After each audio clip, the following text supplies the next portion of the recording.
Animals along the route pose a danger to all competitors, but especially the race leaders Hannes Grobler and Richard Leek, who had to clear the route in the proudly South African Nissan hardbody.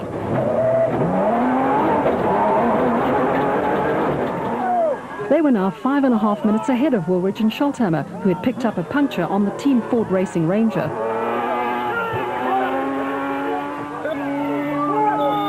The former off-road motorcyclists and Roof of Africa winners on 2 and 4 wheels were on a charge in an attempt to make up lost ground, while Vos and Tersteegen were a further 2.5 minutes behind in the misfiring Nissan hardbody.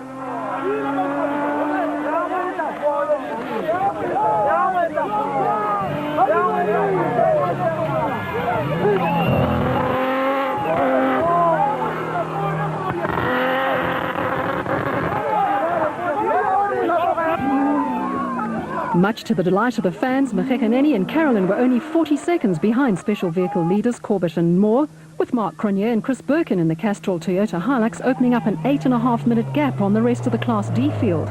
But disaster struck soon after this point when the brakes failed due to a faulty bypass valve, which cost them the lead.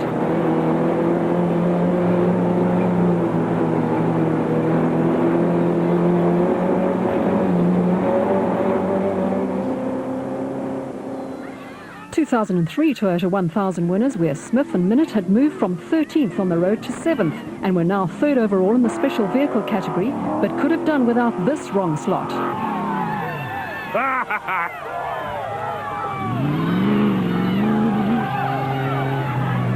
Class E leaders Chris Visser and Jaapie Badenhorst had picked up a puncture on the Tyco Trucks Toyota Hilux, but fortunately had 6 minutes in hand over Hugo and Jaap de Bruin.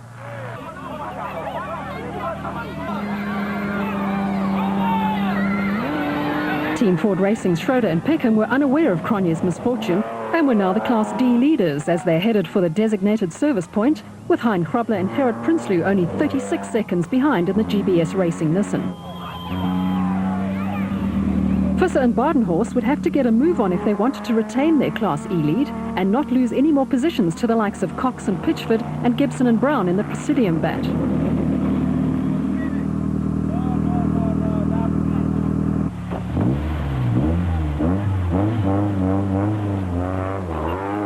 They managed to preserve their lead, but only just, because the de Bruins were now within easy striking distance.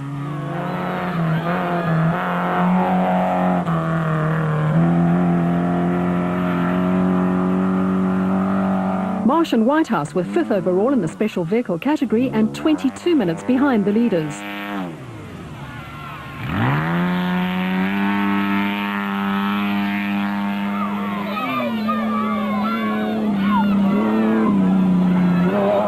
Schilling and Walk's Plastotech Raceco hadn't missed a beat, and they had a 10-minute lead in Class S, while Durbanites Zane Pierce and Henny Vosloo had moved up to 3rd in Class E in the Castrol Toyota Hilux.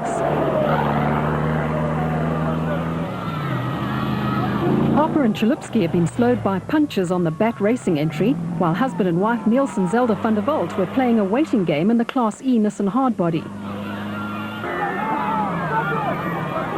Mariawa and Dudheer had made up 52 positions in the Oven Fresh Biscuits Porter, while in Class B there was a new leader in the form of Bez Bezuidenhout and James Scott in the Adenco Sandmaster. They had Henry Zamatin and Bodo Zwegler, who'd been slowed by a puncture on the Mastercraft PlayStation Pajero, breathing down their necks.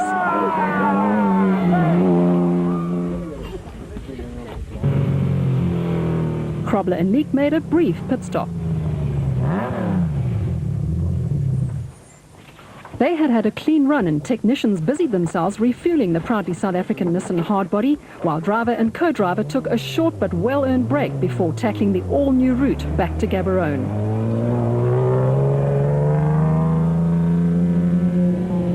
With the exception of a puncture, Woolridge and Scholthammer had also had a clean run in the Team Ford Racing Ranger, but were faced with having to make up over 6 minutes on the leading Nissan. It would be no easy task.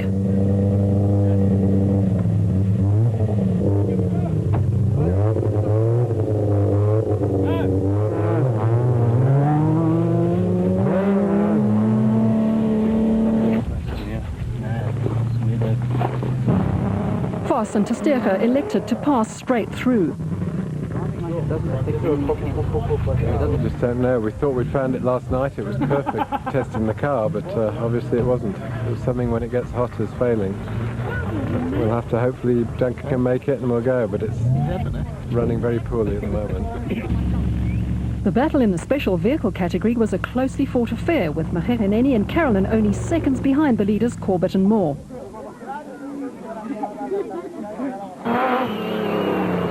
There was no stopping Krobler and Leek, who, in the case of Krobler, won the event in 1986, 2002 and 2003. And in the case of Leek, picked up victories in 1984, 89, 92, 93, 2002 and 2003. Neil Woolridge and Ken Scholthammer enjoy the challenge of endurance racing and tend to come into their own the longer an event progresses.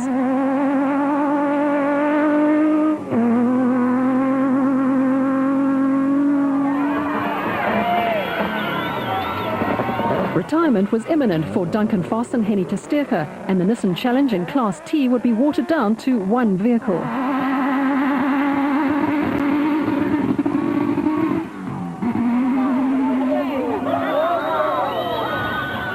Mark Corbett and Jean Moore's lead would later turn to nothing when they hit a tree and damaged the suspension on the Century Property Development's bat, leaving the way open for Atang Mokgekganeni and Bux Carolyn in the Total Jimco to move up to third on the road and into the special vehicle lead.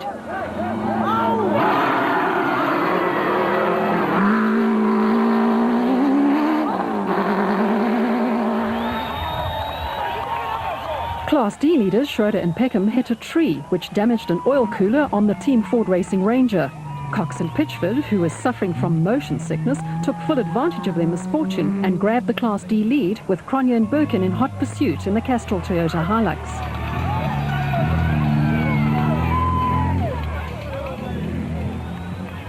John Ware-Smith and Jeff Minnett had carved their way through the field in the Kopanong Hotel Super Team Jimco and were now the second special vehicle on the road, while Chris Visser and Jaapie Badenhorst, who were the first Class E crew on the road, had relinquished the lead to Hugo and Jaap de Bruin on corrected time.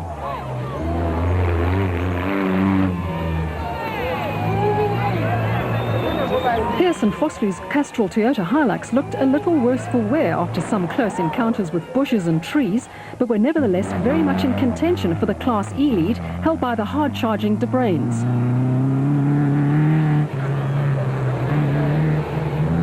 Berthold and Rosso staged a terrific comeback in the advanced soft Nissan hardbody and were third in Class D. Schilling and Walk's excellent run in Class S came to a bitter end when the gearbox on the Plastotech Raceco failed.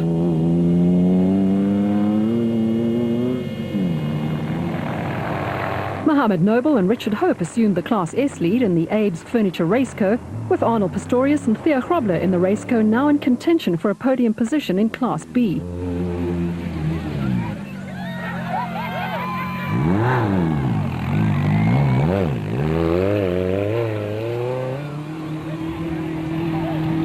Brothers Hamish and Alistair Stubbs were also having a good run in the Class B Fencerec Viper and were in line for a top 3 finish. Botha and Heidenreich were the sole remaining crew in Class F for unlimited two-wheel drive production vehicles and only had to finish to score a maiden class win in the Kopanong Hotel Super Team Chevy.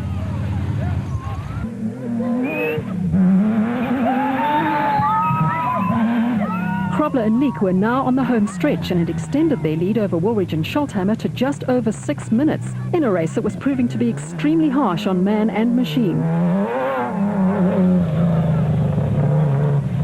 The Team Ford Racing pair had pulled out all the stops but just couldn't close the gap on the leading Nissan. Interestingly, the race was taking far longer to complete than predicted, with crews spending more than 7.5 hours in the cockpit.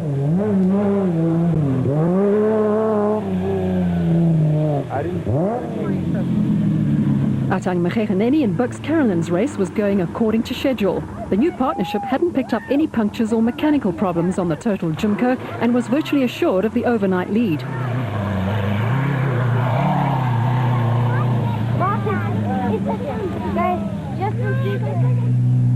Castrol Toyota pair Mark Cronje and Chris Birkin managed to get by Cox and Pitchford when they started running low on fuel in the Arnold Chatz Cars Nissan hardbody and were forced to slow their pace dramatically. The Class D championship leaders had built up a 7-minute lead over the Nissan crew at this point. Right now, the odds were not in favour of Cox and Pitchford scoring a second successive Class D win.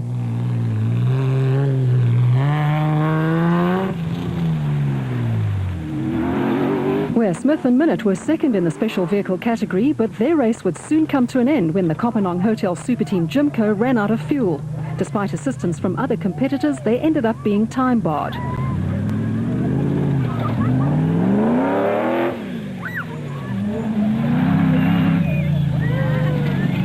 KwaZulu-Natal-based Gibson and Brown picked up 2 punctures and relied on a borrowed wheel to get them and the Presidium bat to the overnight stop, while Shamir Variawa and Nadim Durhia also had a puncture on the Oven Fresh Biscuits Porter, which dropped them down in the order. But were now third on the road and second on corrected time in the special vehicle category after starting 72nd.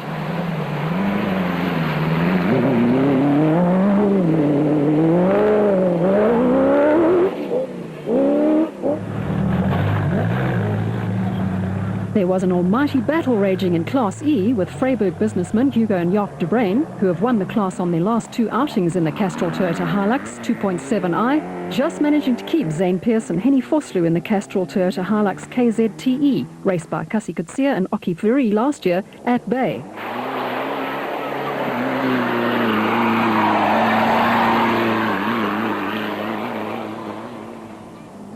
Gary Berthold and Siegfried Rosso in the advanced soft Nissan hardbody had moved up to 10th on the road, 7th overall in the production vehicle category and 3rd in Class D, ahead of Class D winners on the Nissan Dealer 400, Paolo Piazzamosso and Rod Herring in the Castrol Toyota Hilux, who had been slowed by a puncture and overheating caused by a faulty cooling fan that was repaired at the designated service point.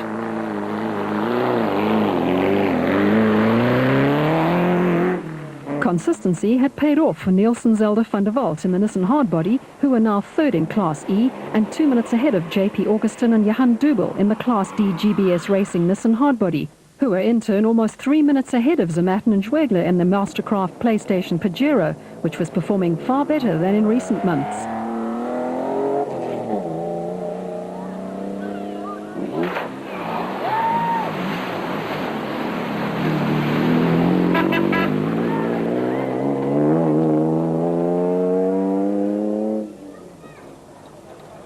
Harper and Chalupsky were 4th overall in the special vehicle category and, apart from 3 punctures, had had a trouble-free race in the BAT racing entry.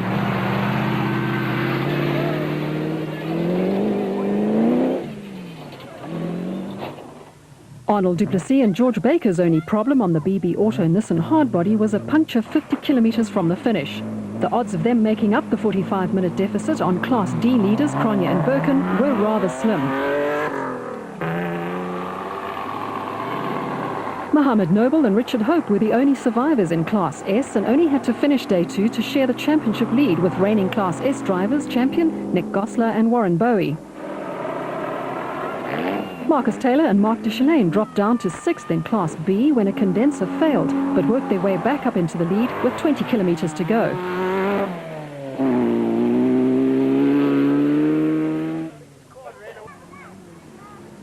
Despite being 2nd in Class B on the road, Arnold Pistorius and Theo Grobler were in fact 3rd on corrected time and trailing Hamish and Alistair Stubbs by 5 minutes.